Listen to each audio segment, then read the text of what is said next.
We're going to explore two different types of reactions. One is called an addition reaction, and the other is an elimination reaction.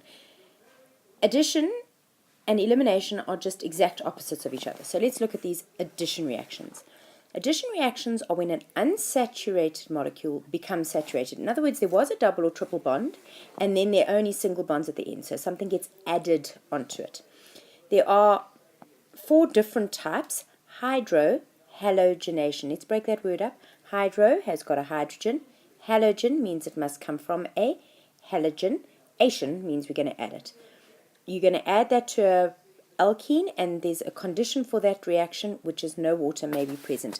These conditions, you can be asked them, but they do take a lot of effort to memorize, so I wouldn't overtax myself with them. Halogenation just means I've added a halogen, no hydrogen on it, so it's Cl2Br2, I2F2. Hydration, the A is not hydrogen, that means water. So hydra is water, so you add water and you're going to form an alcohol from that, and you need a strong acid as a catalyst. And then hydrogenation means I'm adding hydrogen to it, so that's your H2.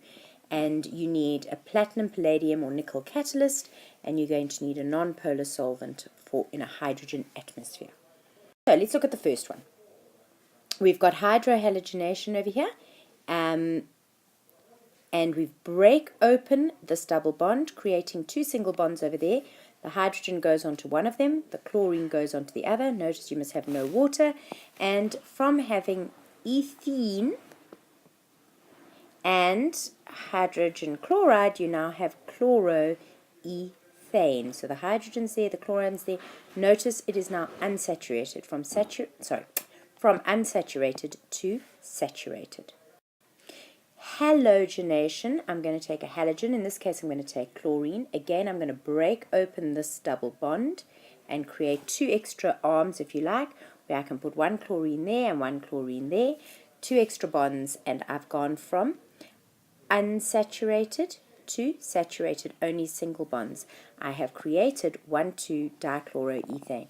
It is important that these two chlorines, because remember this would be Cl, those two chlorines go onto two different carbons. Why?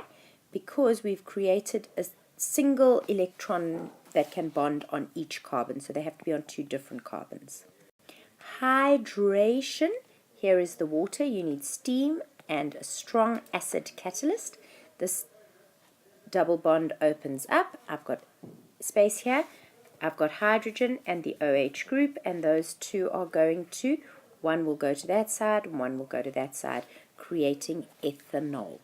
And then finally, hydrogenation means I take hydrogen, and let's say this was a triple bond, I could open it right up, creating 4 spaces all together over there, or 4 electrons that want to participate in bonding.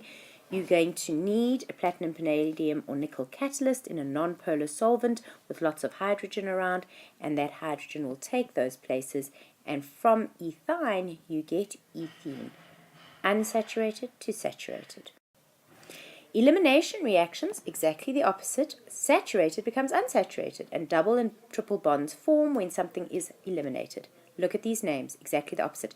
Dehydrohalogenation, dehydration, dehydrogenation. So each of them is just the opposite of one of the ones we've just done. Here, the hydrohalogen is going to be released, and it happens in hot concentrated base, under reflux. In other words, I keep the lid on and it keeps bubbling inside itself, in an ethanol solvent, and there must again be no water present, which makes sense because the other one didn't have any water either.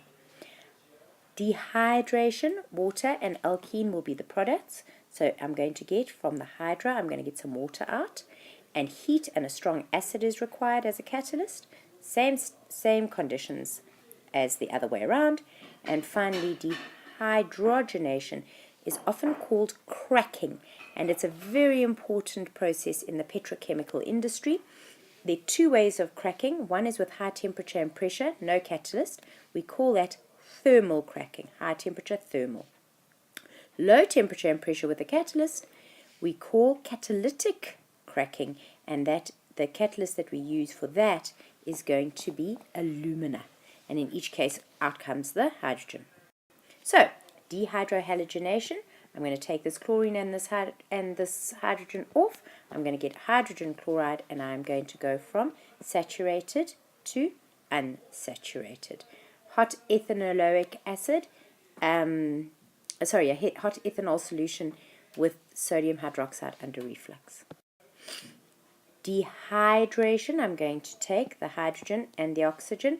They're going to get together and make water, and I'm going to go from a saturated molecule to an unsaturated molecule. I get ethene, and I need heat and a strong acid. Hydrogenation, or otherwise known as cracking, these two hydrogens are going to come off, boom, boom, boom, and they become hydrogen, and I get a double bond. Either way, I am going to get a high temperature and high pressure, or I could do it using alumina as a catalyst. And as I said, this is important in the petrochemical industry, and it actually breaks long molecules into smaller molecules eventually.